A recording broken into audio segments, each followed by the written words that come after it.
The 5 materials science locked away forever. The floor was already burning when they realized the concrete wasn't supposed to burn. A pale green cloud hissed through a ruptured line and the fire crew froze. Water would only make it worse. In another room, a surgeon stared at a tray of instruments that couldn't be trusted by heat, bleach, or time. Across town, a glass vial no bigger than a thumb held enough poison to end a city block, and a lab glove that looked intact wasn't. To understand why some materials are locked away, or should be, we need to go back, set rules, and follow the people who learned them the hard way. How to judge forbidden. Criteria, stakes, and myths. Here's the baseline. Forbidden isn't a label stamped by fear. It's a verdict handed down by consequences. We'll use 5 tests. Test 1, uncontrollable behavior. This is about materials that don't respect the usual playbook. Chlorine Trifluoride is a stronger oxidizer than oxygen. It doesn't wait for a spark, it brings its own. It can ignite asbestos, sand, and concrete, and when it meets moisture, it turns into hydrofluoric and hydrochloric acid, fumes that scar lungs and strip metal. Facilities that use it build entire rooms around one rule. It must never meet water or grease or skin. Cylinders are nickel or monel, lines are bone dry, and even then they plan for leaks like a certainty. Test 2, invisible persistence. PFAS, forever chemicals like PFOS and PFOA, don't explode. They do something harder to fight. They don't go away. Roughly 45% of US drinking water shows PFAS detection. The links aren't rumors. Exposure has been associated with increased cancer risk, immune suppression, reproductive harm, and changes in cholesterol, especially concerning for children. Firefighting foams, landfill leachate, biosolids spread on fields, it all cycles back to taps and blood.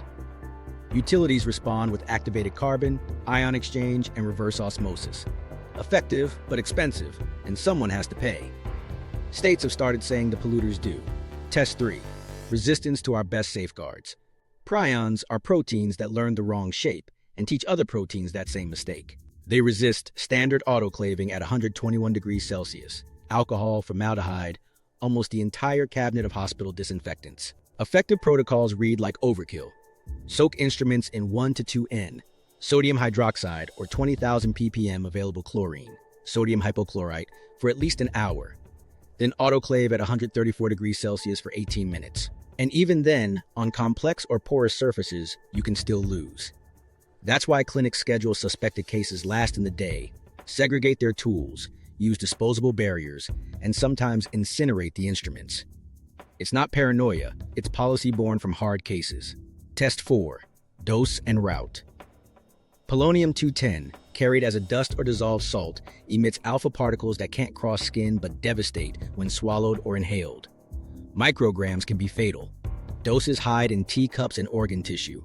The half-life, 138 days, is just long enough to move through people and places before anyone realizes what's wrong. When detection comes, it's too late. Test 5, deceptively routine.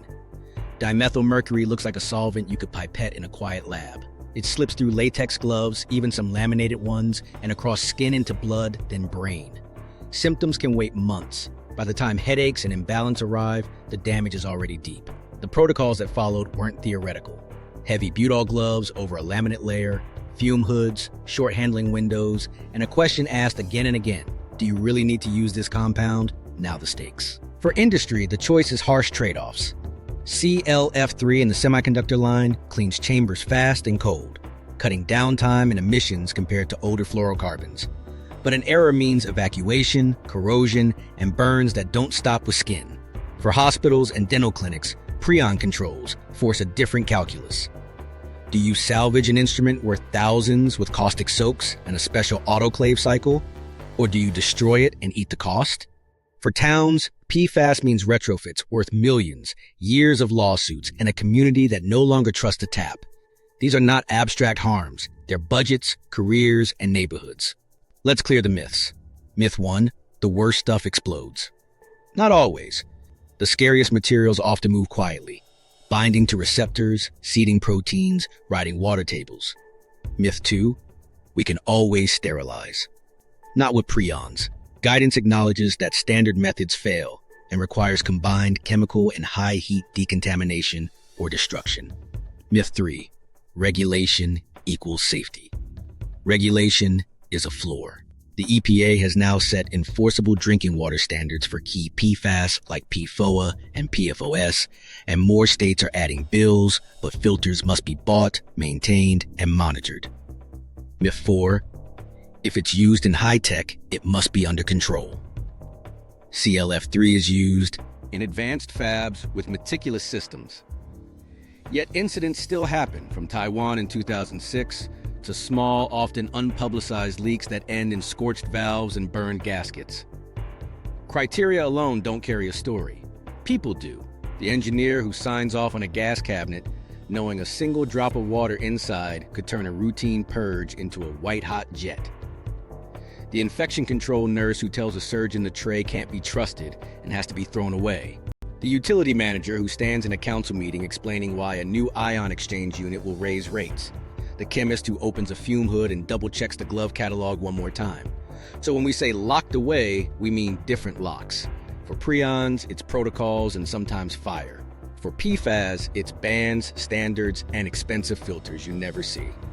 For CLF3, it's alloy, dryness, distance, and a habit of assuming the worst. For the truly silent killers, radioactive dusts and organomercury, it's a culture that slows your hands and asks if there's another route.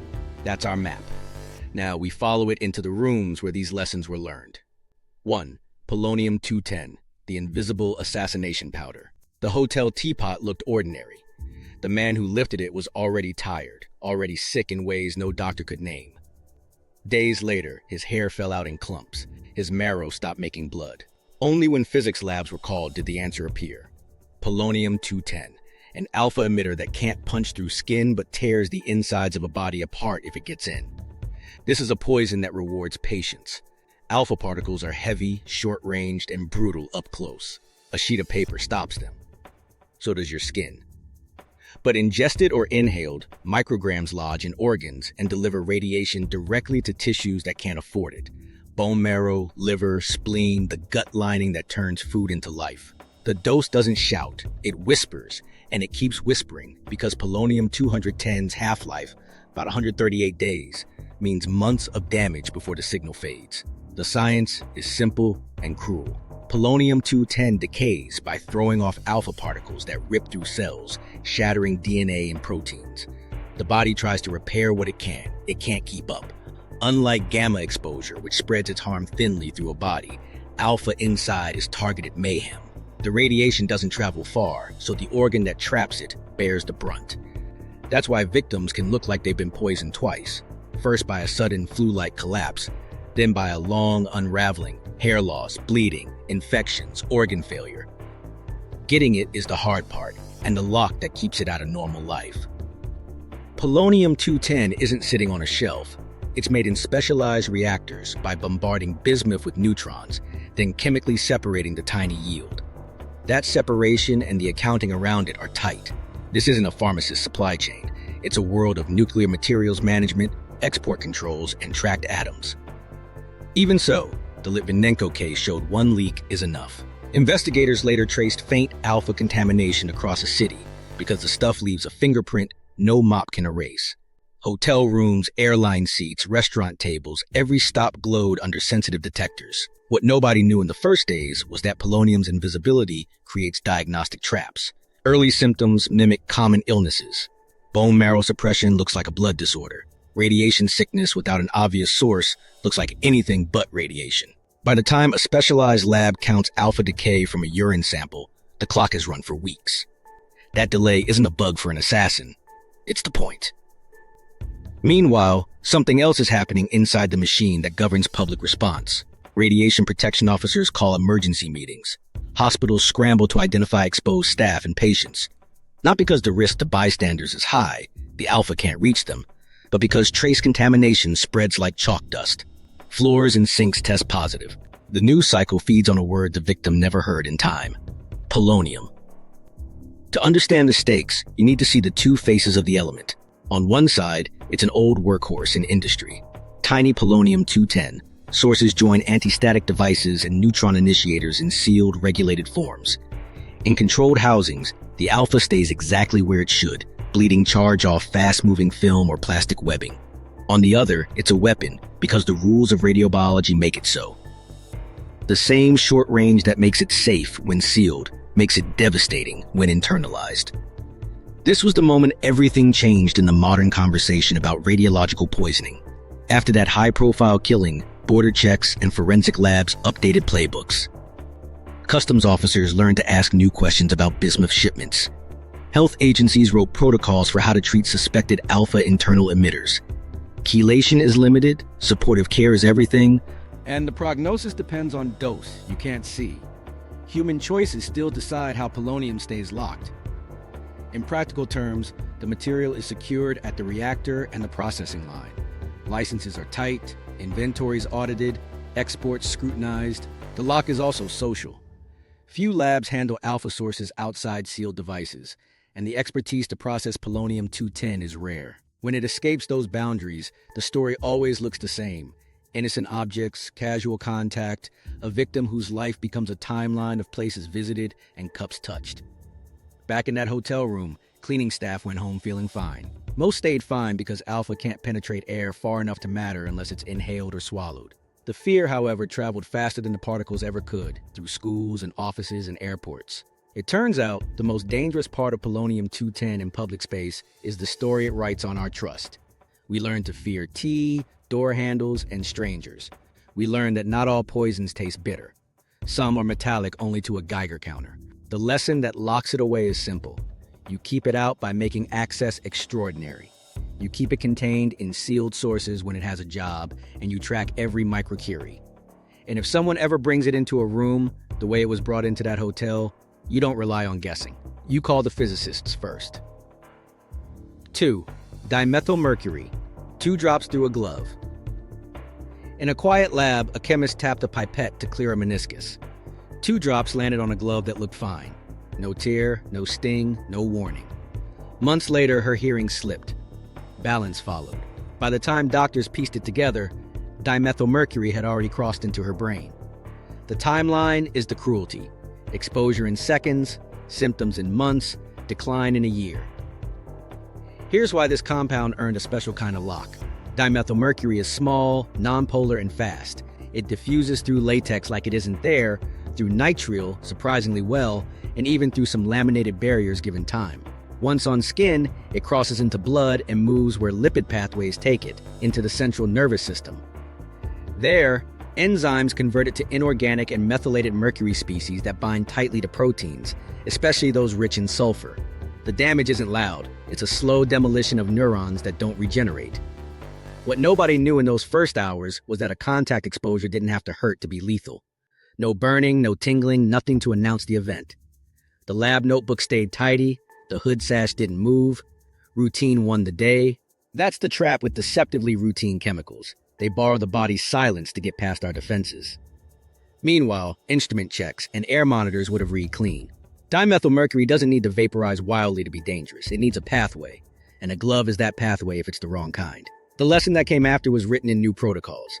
Heavy butyl rubber gloves over a laminate barrier, taped cuffs, face shield, splash apron, double containment, work over trays in a fume hood, and, most important, ask if a less permeable reagent can do the job. This was the moment everything changed in how many labs handle organomercury.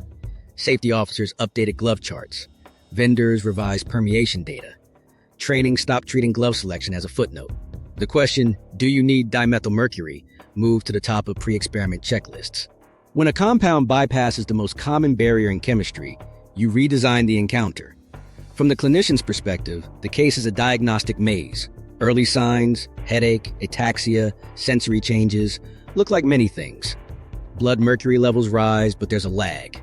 And by the time chelators enter the plan, mercury has already settled into tissues that drugs can't easily reach. Chelation can lower circulating levels. It can iterate prions, proteins that learn the wrong shape.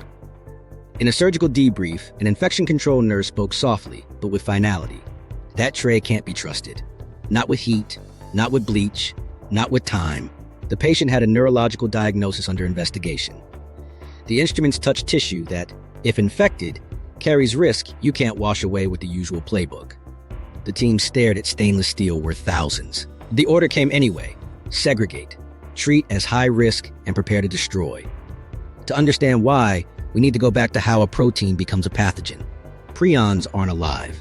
They don't have DNA or RNA. They're native proteins that learn the wrong shape and then teach that misfold to others. Once a prion template takes hold, it seeds a chain reaction in the brain, building tough, insoluble aggregates that kill neurons. There's no immune memory to marshal, no antibiotic to deploy. The disease moves at the speed of protein chemistry and clinical downhill turns. What makes the lock necessary is their resistance. Standard autoclaving at 121 degrees Celsius. Alcohol, formaldehyde, most disinfectants. Prion shrug.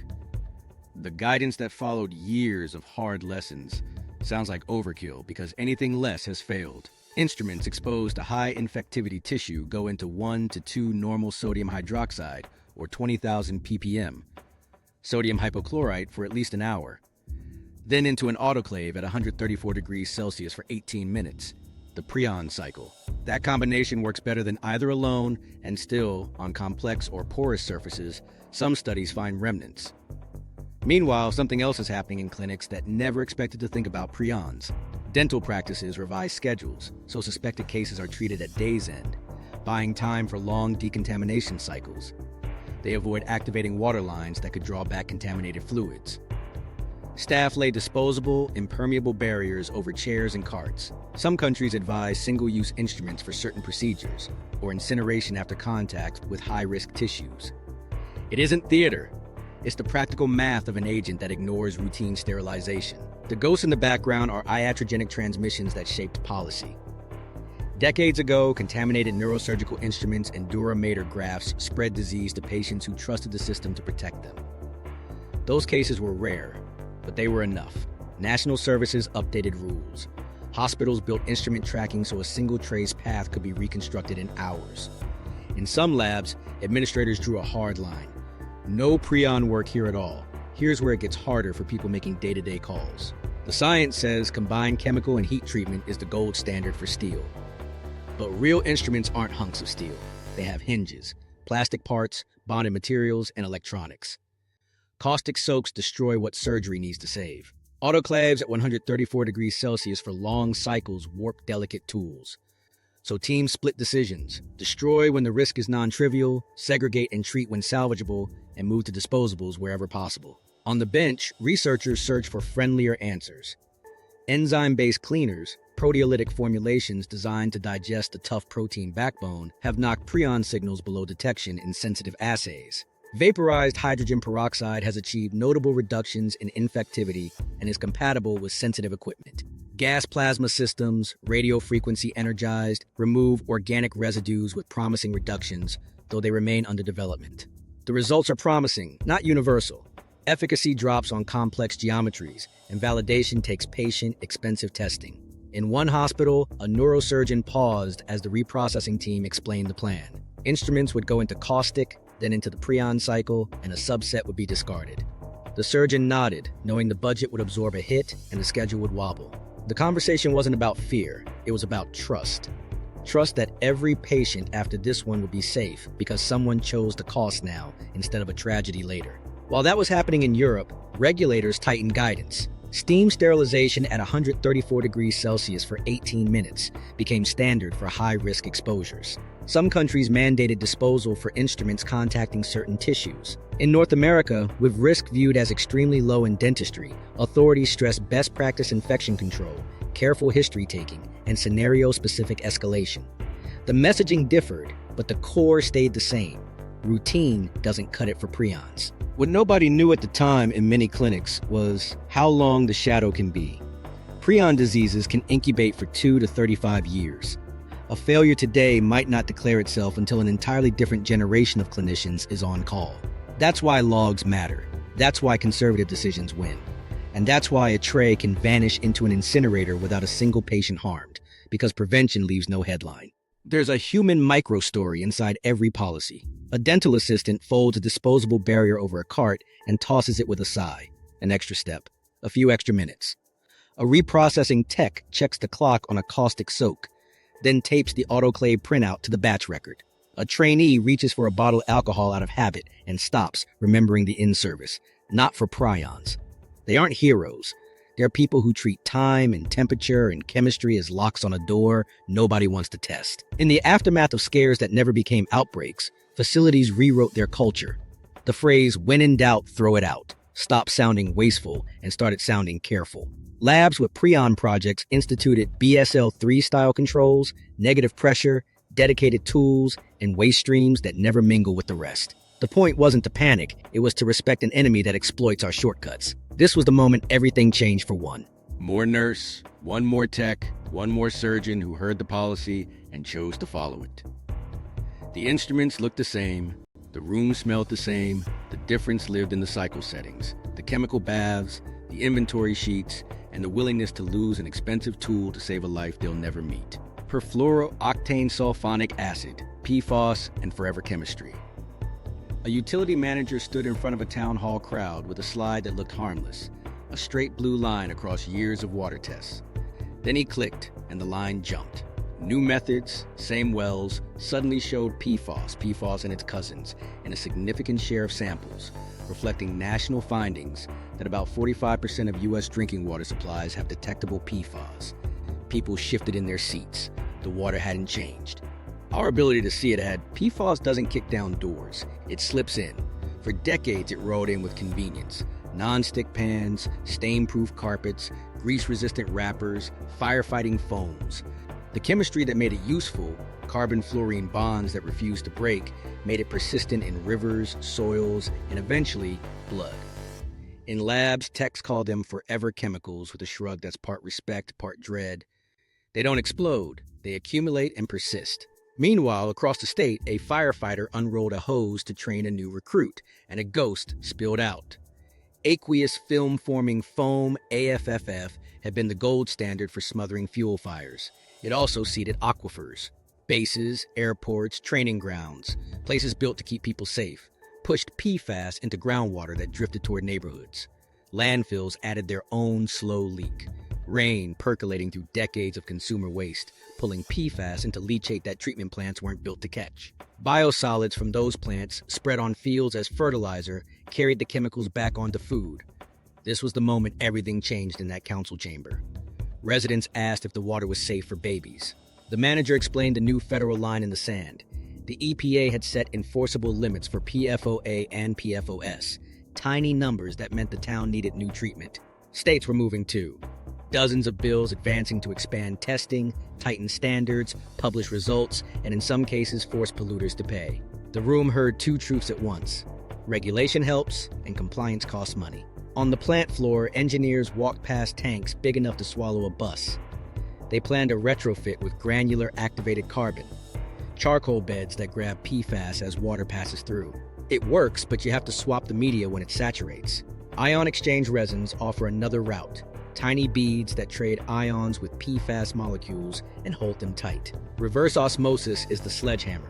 Push water through a membrane so fine most PFAS can't cross. Each approach carries trade-offs. Carbon is proven but bulky. Resins are efficient but picky. RO delivers clean permeate and a waste stream you still have to manage.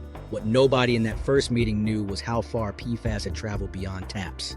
A 2025 study found a strong correlation between PFAS in local drinking water and PFAS measured in locally brewed beer. The point wasn't to blame brewers, it was to show how persistent chemicals wander into things we don't expect. When the aquifer is a pantry, contamination doesn't stop at the faucet. While that was happening in Maine and Washington, lawmakers pushed further. Some states required testing in landfill, leachate, and biosolids, with public reporting so people could trace the path. Private wells near landfills came under mandatory testing, and several states adopted polluter pays provisions that shift cleanup costs toward manufacturers. Polluter pays provisions appeared in bills and court cases, shifting cleanup costs toward manufacturers who profited from PFAS for decades. Industry answered with free formulations and public statements about safer alternatives. Advocacy groups kept asking why communities were left with filters while profits went elsewhere. There's a quieter story in a home kitchen. A parent screws a new cartridge into a filter, certified for PFAS, checks a website, and sets a reminder to change it before it fails. They didn't ask to learn about parts per trillion. They learned anyway. At the same time, utilities installed monitoring gear that samples at a cadence unthinkable a decade ago. Data dashboards blinked to life. Red lines turned green. then back again when a storm swells a river and treatment struggles to keep up. In the background, chemists fight the urge to treat PFAS as a single villain. It's a class, thousands of compounds. PFOS and PFOA grabbed headlines. Others lurk with less data. That's why standards expand, why labs chase new analytes, and why regulators reconsider what to include. It's also why water plants feel like they're aiming at a moving target.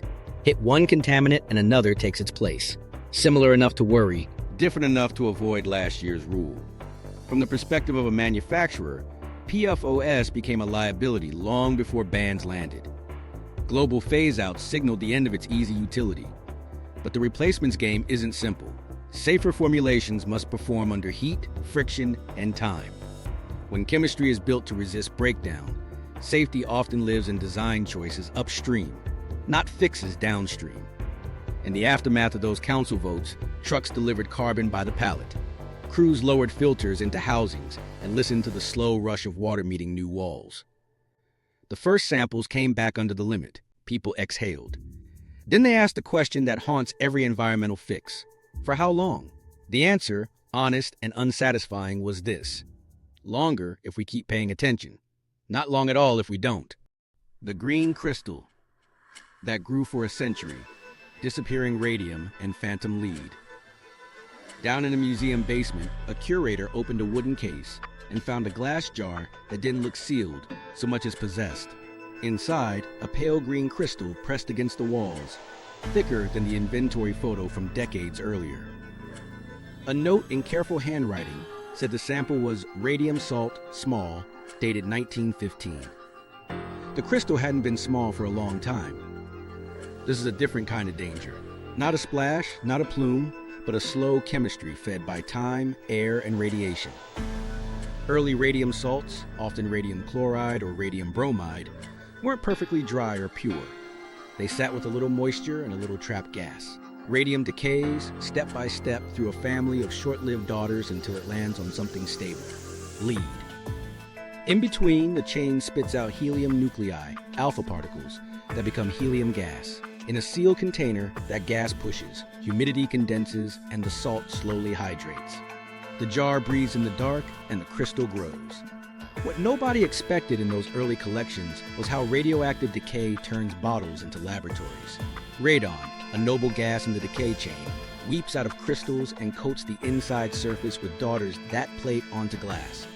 Polonium, bismuth, and lead isotopes that paint a faint, dangerous film.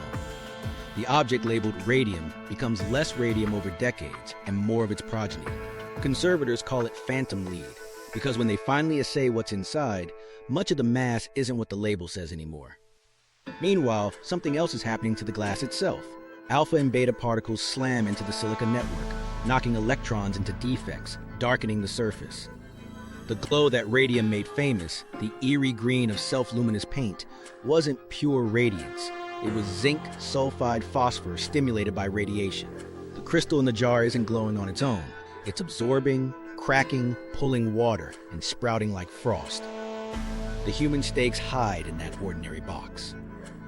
A researcher reaches for the lid with the same casual grip used on a jar of bolts. But a century-old radium sample doesn't forgive casual contact.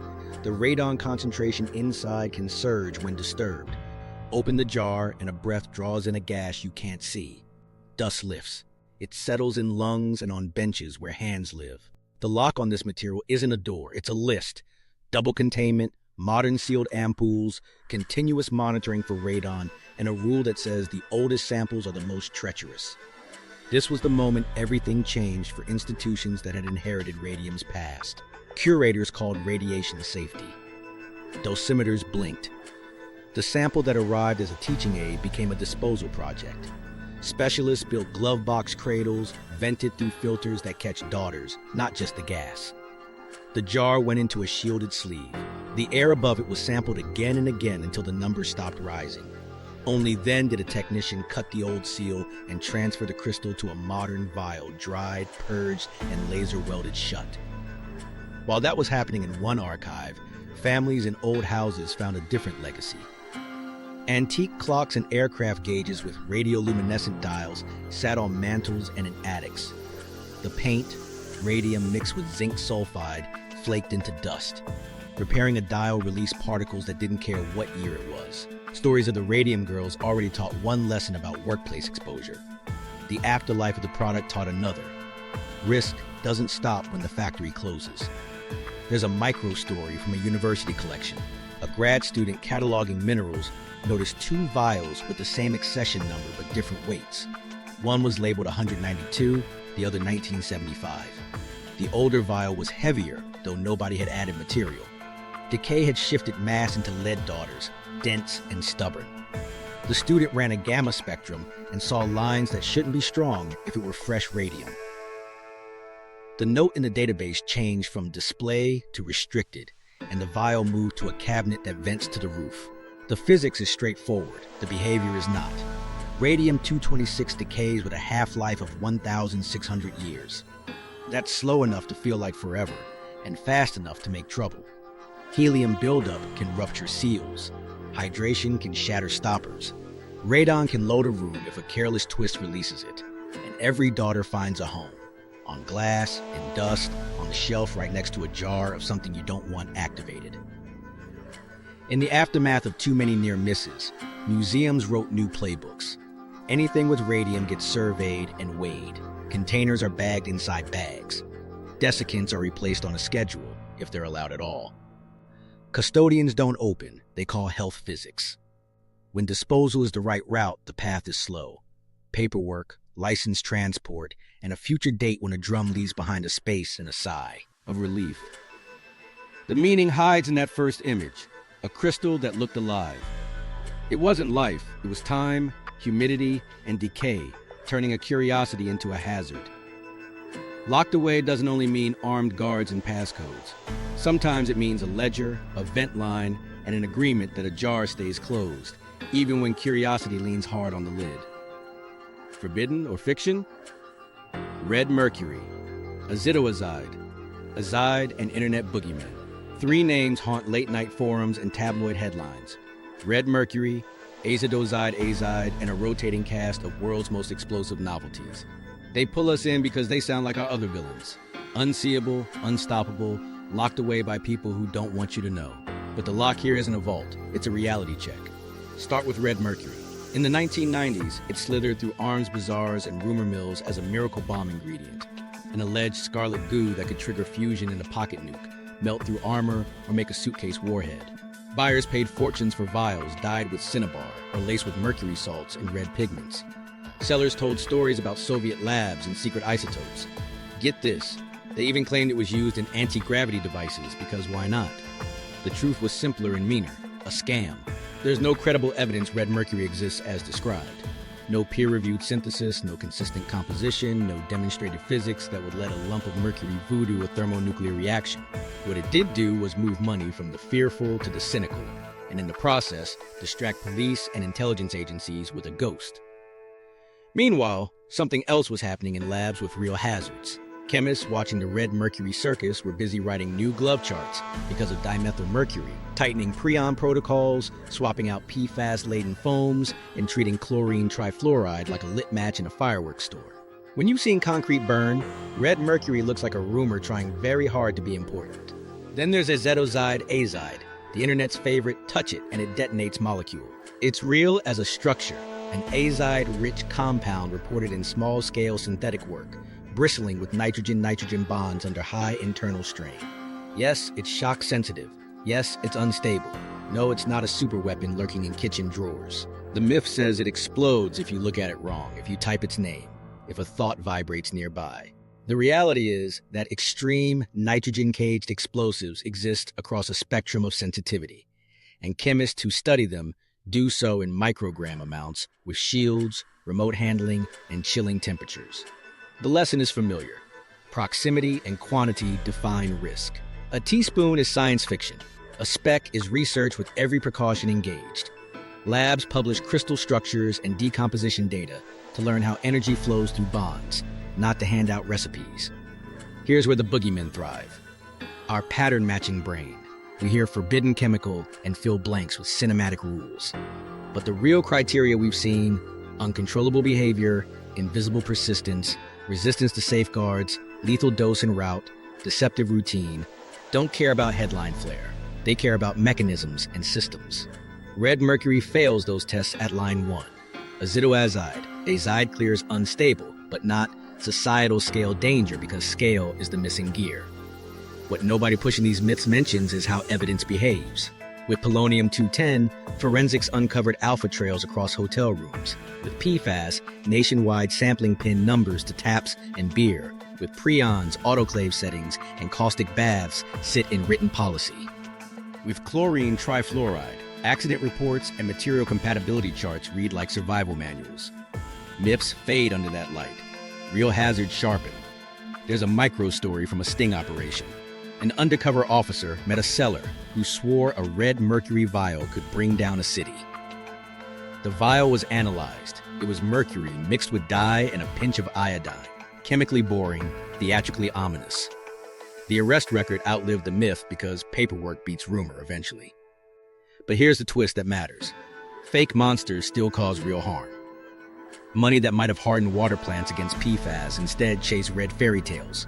A student who hears only about internet explosives might underestimate a bottle of dimethyl mercury because it doesn't trend on TikTok. A facility manager might fear radiological assassins, but shrug at old radium samples in a storeroom. Attention is finite. Misdirection is a risk vector. So how do you separate forbidden from fiction?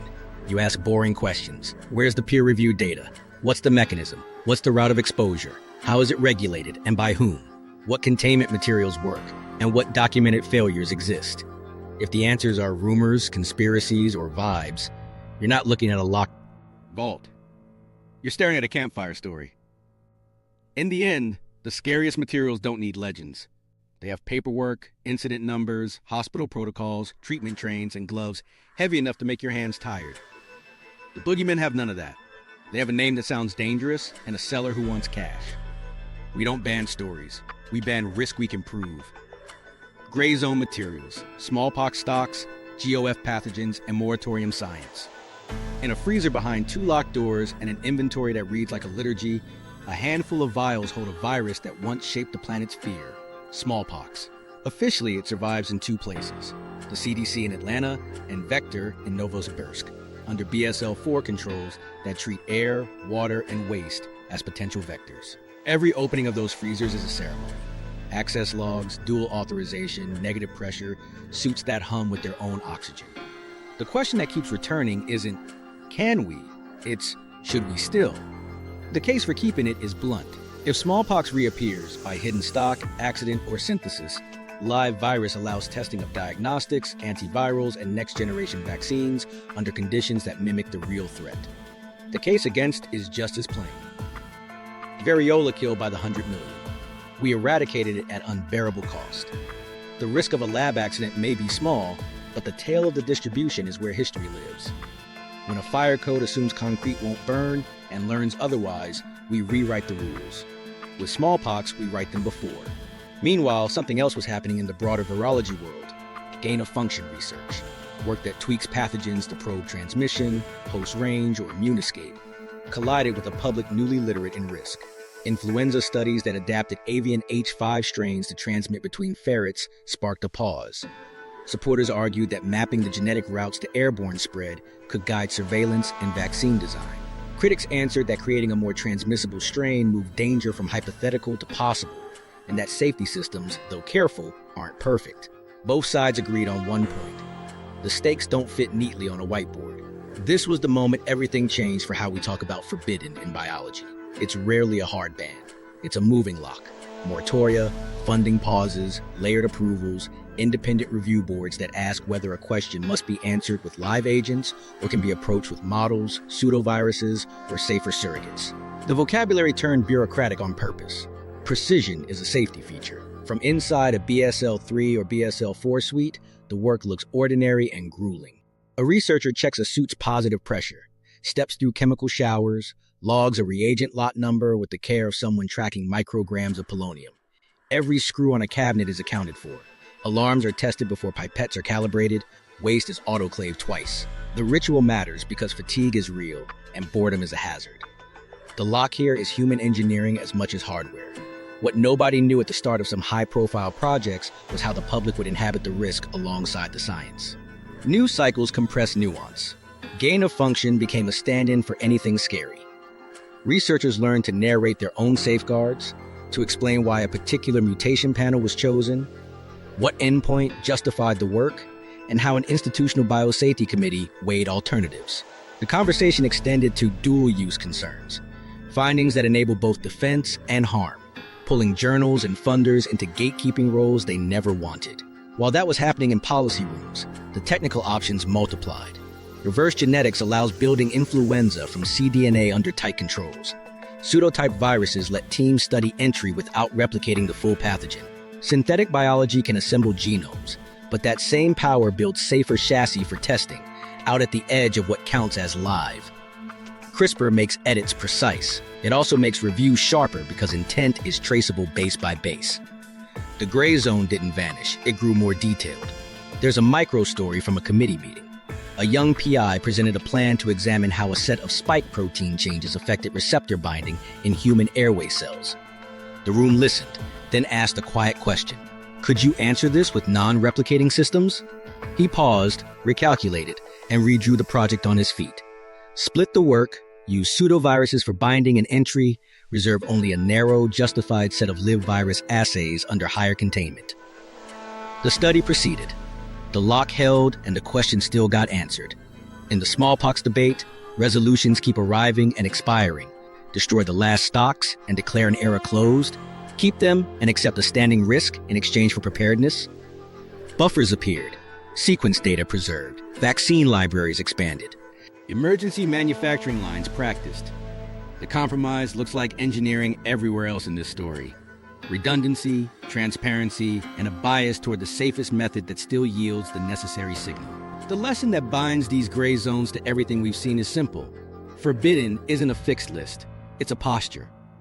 We lock up what we can't control. We constrain what we must touch. We retire what time proves unnecessary. And when a choice sits on a line that wavers with new tools and new threats, we slow down, widen the circle of reviewers, and make the lab as unforgiving of shortcuts as the materials themselves. Exotic instability, chlorine trifluoride, and energetic oxidizers. The floor fire started where floors don't burn. A Wafer Fab's maintenance tech watched a pale green hiss curl from a fitting and felt the wrongness before the alarms caught up. Training said don't spray water. Training said back away, isolate, and let the chemistry spend itself. Chlorine Trifluoride doesn't wait for sparks, it brings its own. Here's the shape of the threat. ClF3 is a stronger oxidizer than oxygen. It reacts with almost anything that's even slightly willing to give up electrons. Organics, metals, carbonized residue, even materials we call inert in every other context. Asbestos, sand, concrete. If there's moisture, it hydrolyzes to hydrogen fluoride and hydrogen chloride. That's not just corrosive fog. That's acid that eats glass, pits lung tissue, and turns clean metal dull in minutes. The phrase safety officers use sounds like folklore until you've seen it. It oxidizes the ashes of the ashes. What nobody outside those rooms sees is the engineering built around a single rule: keep it dry. Cylinders are nickel, Monel, or carefully chosen stainless steels that form a protective fluoride film on contact. Lines are baked out and vacuum dried before service. Every gasket is vetted, every weld is purged. The cabinets that hold cylinders are negative pressure boxes with scrubbers that don't rely on water. Leak detection runs continuously. The people who sign off on these systems assume failure like gravity. Meanwhile, something else is happening that makes ClF3 more than a legend. It's useful. In semiconductor plants, it cleans CVD chambers by fluorinating silicon and metal residues without plasma, cutting downtime and power use. In nuclear fuel processing, it helps convert uranium compounds to UF6. Several hundred tons are produced annually, which tells you this isn't a lab curiosity. It's a tool, wielded under rules that border on ritual. This was the moment everything changed for crews that treated oxidizer as a tame word. A 2006 incident in Hsinchu, Taiwan, turned a release into chemical burns and corrosion that crawled beyond the initial room. Elsewhere, valve mishaps spun into cleanup nightmares. Scorched concrete, pitted steel, glass fogged, not by vapor but by chemistry. The lesson wasn't never use it. It was respected as if it's already reacting. Firefighting doctrine flips on its head here. Water is a propellant for disaster, feeding hydrolysis and heat. Standard extinguishers don't help.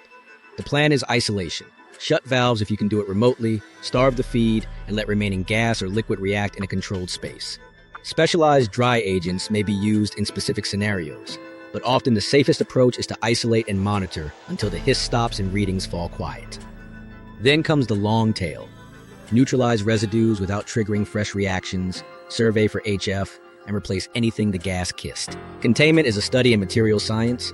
Nickel and Monel handle ClF3 because they develop a passivating fluoride layer that slows further attack.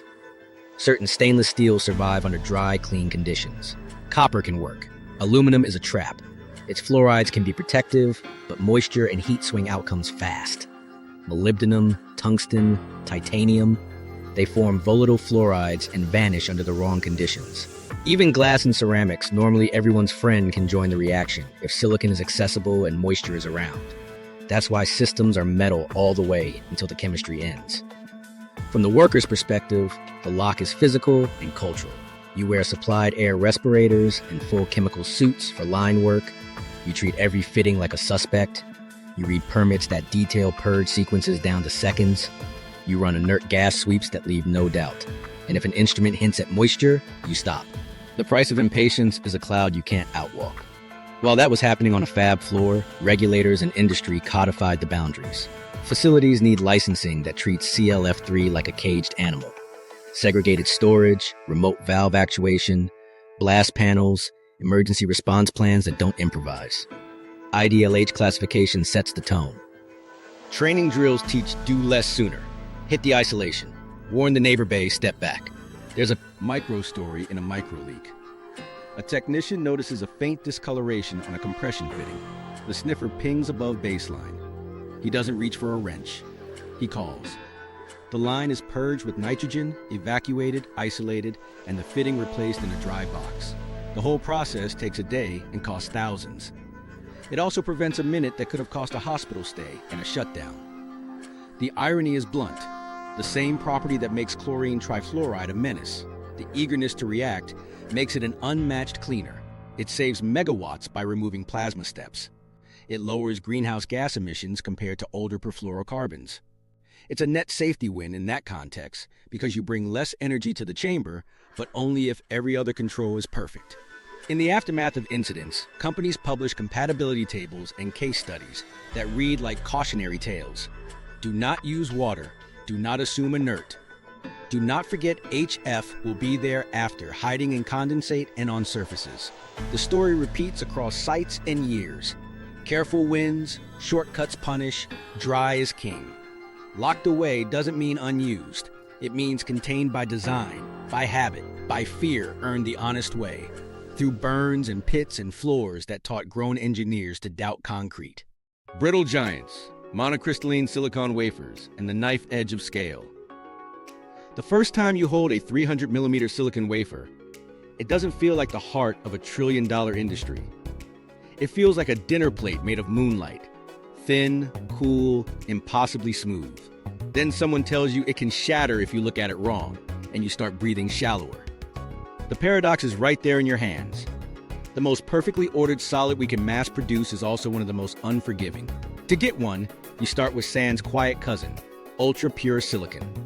You melt it in a crucible and draw a single crystal from the liquid using a seed, Shawkrowski growth. Turning the boule slowly, so atoms stack in lockstep, no grain boundaries to scatter electrons. Perfection is the point. Defects mean dead transistors. But that same perfection is why it breaks the way it does. In a crystal, this flawless, a scratch is a roadmap for a crack. Stress doesn't wander, it sprints. What nobody outside the fab sees is how many traps live between the furnace and the clean room. After the boule cools, diamond wire saws slice it into wafers thinner than a coin. Each slice meets polish that takes nanometers at a time, flattening until the total bow across a foot-wide disc is less than a hair's width. Flat enough that light treats it like a mirror. Flat enough that lithography can print features measured in dozens of atoms. The tolerance stack is brutal. Introduce a micro scratch, a subsurface fracture, a whisper of residual stress, and the wafer remembers. Meanwhile, something else is happening at scale. The industry pushed from 200mm to 300mm wafers because area buys you economics. More chips per pass, better throughput. Now, 450mm sits like a dare on old roadmaps. The physics push back. Larger diameters amplify every defect and every vibration. A tiny force at the edge becomes a lever on the whole disk. Handlers changed. Robots learned gentler paths. End effector pads went from simple suction to compliant, distributed contact, engineered to never imprint a bruise. There's a micro story from a lithography bay. A tech watched a wafer slip 0.5 millimeter in a cassette, enough tilt to clip a guide. The sound was a brittle sigh, then a cascade. 9 wafers spiderwebbed at once. That's not just glass breaking. That's weeks of furnace time, thousands of dollars in silicon, and a line of tools that stop because fragments in a clean room are shrapnel. The cleanup isn't a broom, it's a lockdown. Isolate, vacuum with filtered lines, wipe until particle counters fall quiet, recalibrate every station that touched that batch. This was the moment everything changed for how fabs treat motion. Conveyor speed slowed, acceleration profiles softened, software learned to predict resonance in the frames that carry cassettes.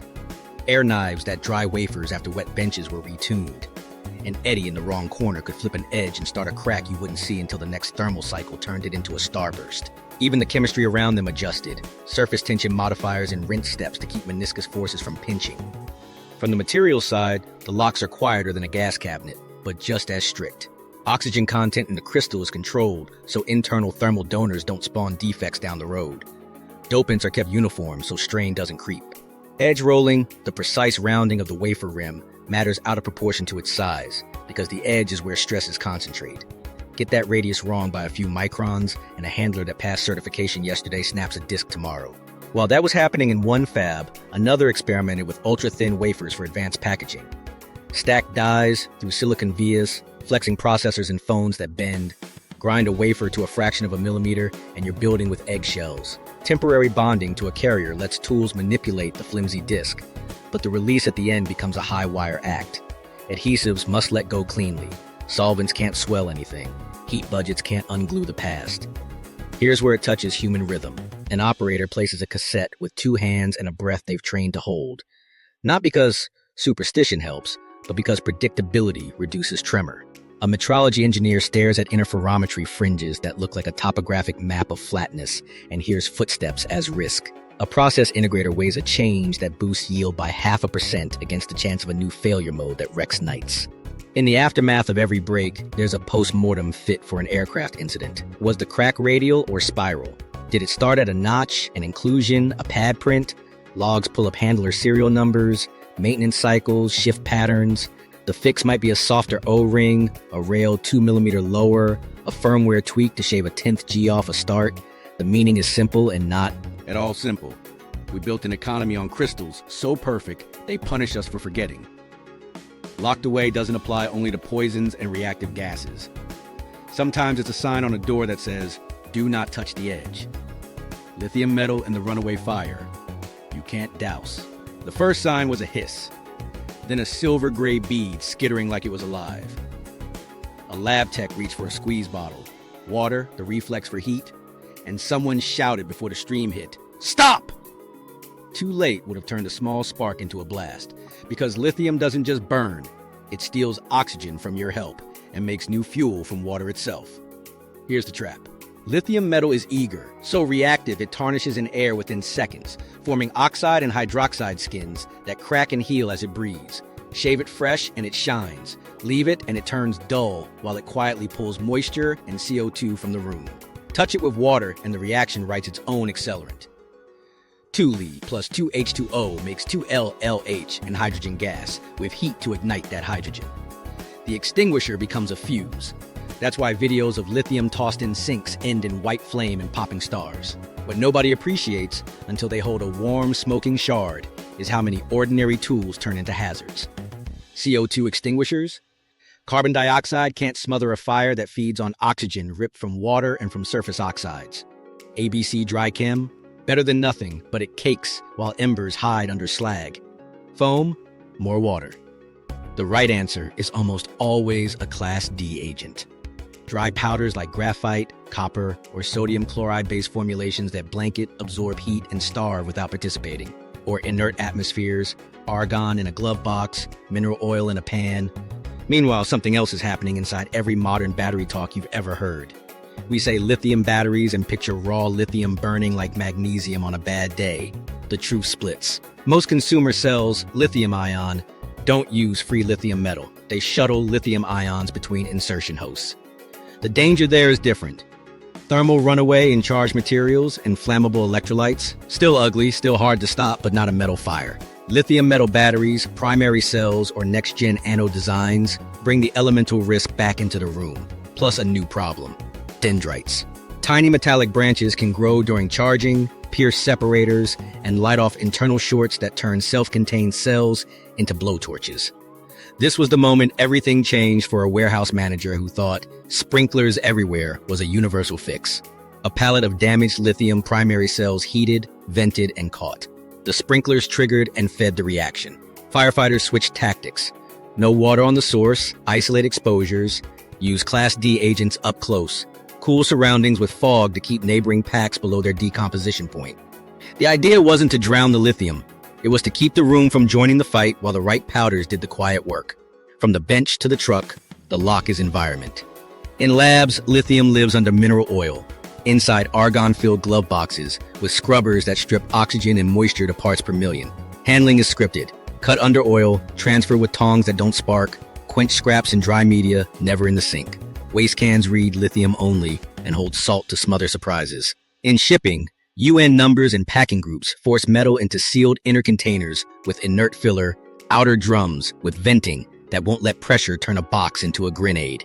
On the factory floor, engineers fight a battle against heat and sharp edges.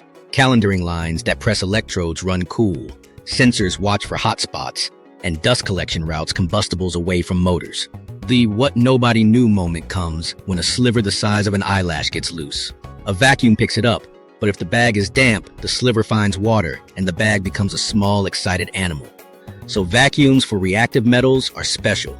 Dry, anti-static, grounded, emptied into drums with sand or salts, not dumpsters. There's a micro story on a trailhead. A biker drops a tool roll, a lithium, primary coin cell cracks, and later, stuffed near a damp rag, starts a smolder nobody ties to a battery. The park crew finds charred duff and wonders. The fix isn't complicated. Coin cells in hard cases, no loose cells with metal tools, and never pocket a spare with keys. Tiny changes stop stupid fires. While that was happening in consumer life, researchers pushed toward lithium metal anodes for higher energy density. The allure is real, more miles, longer run times, but the barrier is practical safety. Solid electrolytes promise to block dendrites. Protective interfaces aim to tame reactivity. Pilot lines test stacks that might someday make lithium metal feel as routine as today's graphite anodes. Until then, the playbook stays conservative. Watch temperature, limit charge rates, and build boxes that assume a cell can fail hot. Fire doctrine learned painful lessons. If a lithium metal fire starts, isolate, deny it water, and go surgical with Class D protect. Exposures with distance and cooling. When it's out, it might not be out. Rekindle is common. Hidden metal under ash finds a drop of water and wakes. Monitors stay in the space until dawn, sometimes days. Locked away here looks like oil-slick trays, glove box gloves, bright yellow powder buckets, and a stubborn refusal to grab the nearest hose. It looks like a sign above a sink that reads, "If it smokes, do not spray." And it looks like people who learned that the oldest reflex, throw water, isn't a universal truth. It's a context, and lithium rewrites it. The price of safety. Vaults, waste, and the people who guard them. At sunrise, a security badge chimes and a blast door sighs. The first person in isn't a guard with a rifle. It's a health physicist with a dosimeter clipped like a pocket watch. She walks past signs that list the enemies by behavior, not by name. Inhalation hazard, shock sensitive, water reactive, persistent. The vaults hold the leftovers of every story we've told. Alphas boxed in lead pigs, reactive cylinders under negative pressure, drums of neutralized sludges that still demand respect. Here's the bill we pay for using dangerous materials carefully. It arrives as square footage underground, as compressors that hum all day to keep rooms dry, as monitors that never sleep. A single cylinder of chlorine trifluoride lives in a metal cabinet that looks like it could survive a tornado, because the consequence of a wet gasket is a floor that burns. Across the aisle, Sealed alpha sources sit in heavy containers, each with paperwork thicker than the device itself, because the risk they pose shifts from dose to dust if a capsule ever fails. Meanwhile, a waste drum with a yellow stripe waits out its clock. Inside is nothing dramatic to the eye. Swabs, tape, a broken tool, contaminated with residues too reactive, too toxic, or too long-lived for regular trash. The drum's journey is scripted. Characterization, packaging, transport with placards that turn highways into careful corridors, and a final stop where geology, not optimism, does the long work. People imagine guards with guns. They rarely picture geologists arguing about clay seams and fractured networks, because that argument keeps the future quiet. This is the moment everything changes for most staff. The first time they sign a chain of custody form that names them. Accountability becomes personal. A semiconductor fab technician initials a line that says a CLF3 cylinder was purged, dried, and capped. A museum conservator signs off that a radium vial was double-bagged and placed in a vented cabinet. A hospital CSSD lead checks a log for a Prions cycle autoclave run and staples the thermal printout to a tray's final page before it heads to incineration. The signatures are small locks that hold big doors shut. There's a quieter economy inside this. Insurance underwriters walk facilities with the same eyes as inspectors, pricing risk with tape measures and questions. How many feet to the emergency shutoff? Where's the nearest Class D agent? Which room runs negative pressure? Which vent scrubs HF? Which sump stays dry by design? Premiums go up or down based on answers. Budgets bend around those numbers. Safety is a line item and a culture at the same time. What nobody advertises is the loneliness in these jobs. A radiation safety officer fields calls about a blinking meter at 2 a.m., drives in, and finds a loose check source that rolled behind a cabinet. He writes a near-miss report anyway. An environmental engineer stares at PFAS removal data that drift upward and knows the city council will be angry. She calls the vendor, schedules a media swap, and reads spec sheets until midnight. A hazardous materials tech sweeps a warehouse at shift change because the last pallet had lithium primaries, and the floor is damp from a leak near a loading dock. Nobody cheers when the readings come back normal. They just go home tired. While that's happening, compliance multiplies. Regulators don't accept vibes. They want calibration certificates, maintenance logs, incident timelines, and proof that training wasn't a video watched at double speed. An audit day looks like theater. Badges checked, checklists followed.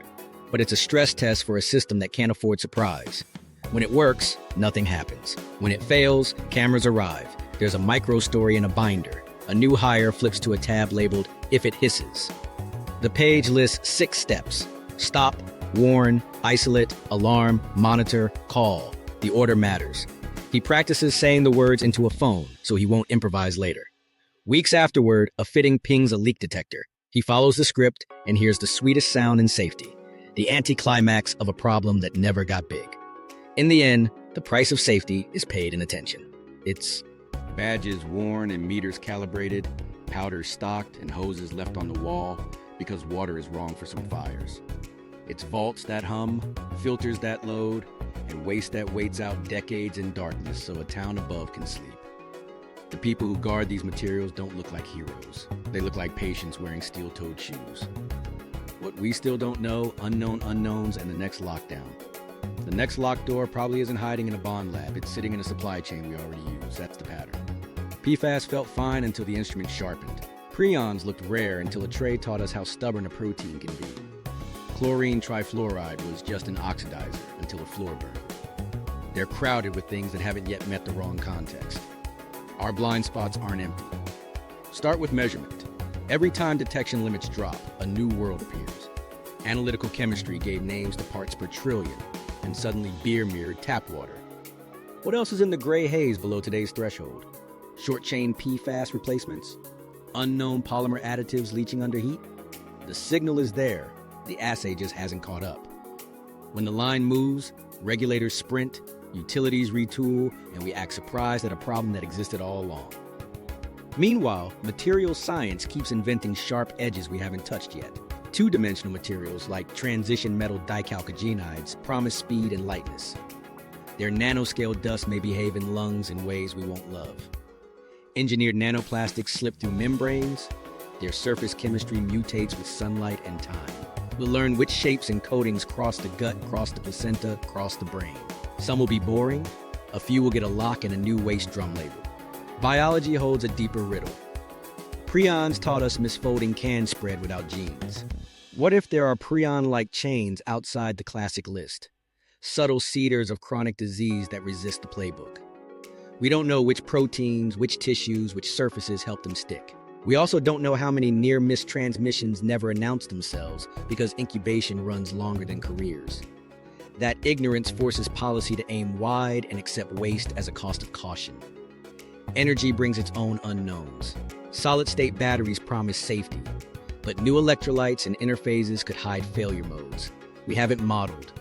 Toxicity on thermal breakdown, gases that dodge current scrubbers, powders that flow like a liquid when heated. Hydrogen to the curb looks clean until embrittlement, odorants, and flame invisibility meet a neighborhood's habits. We'll discover what leaks smell like after a small town learns to drill the hard way. Then there are chemicals we already list but don't understand under stress. A solvent stable in drums might decompose under plasma into fragments that corrode lungs or sensors. A catalyst carrier can trap byproducts that turn shock-sensitive after months. A stainless assembly that passivates chlorine trifluoride dry could pit when a gasket ages and humidity climbs by 5% on a summer night. The map of safe compatibility is a weather report, not a monument. The scariest unknown sits in the overlap. Persistent, invisible, hard to measure, and routine. That's why audit trails feel boring and save lives. It's why do less sooner works for leaks. It's why the nurse who throws out a tray on a hunch is part of the research process, not outside it. We push uncertainty down with layers, monitoring that finds whispers, committees that stall enthusiasm, materials that fail safely, rooms that exhaust to know where anyone breathes. There's a micro-story forming right now in a mid-sized city. A lab just validated a new method and found a compound with a fluorinated spine in the river at single-digit ppt. Nobody knows if it's harmful. The water utility drafts a memo, the state calls a meeting, and a manufacturer emails a fact sheet with 3 synonyms and a claim of low toxicity. The next 3 months determine whether it joins the locked list or the long shelf of curiosities. The decision won't be dramatic.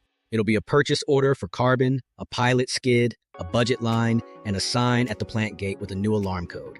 Unknowns don't announce themselves. We announce them by choosing to look, by admitting error fast, and by building rooms that assume the floor might burn, the glove might fail, the protein might ignore heat. The next lockdown won't feel like panic. It'll feel like paperwork, new fittings, a different glove chart, and a quiet shift in habit that keeps headlines short. Resolution and broader meaning. What we lock away isn't mystery. It's behavior we can't yet trust in the wild. The materials in this story earn their vaults by ignoring our shortcuts and punishing our assumptions. If you want more true stories about the tools we use and the costs we hide, subscribe now and watch the next episode in this series. It bridges today's locks to the materials shaping tomorrow's chips, water, and medicine. Follow so you don't miss what we measure next.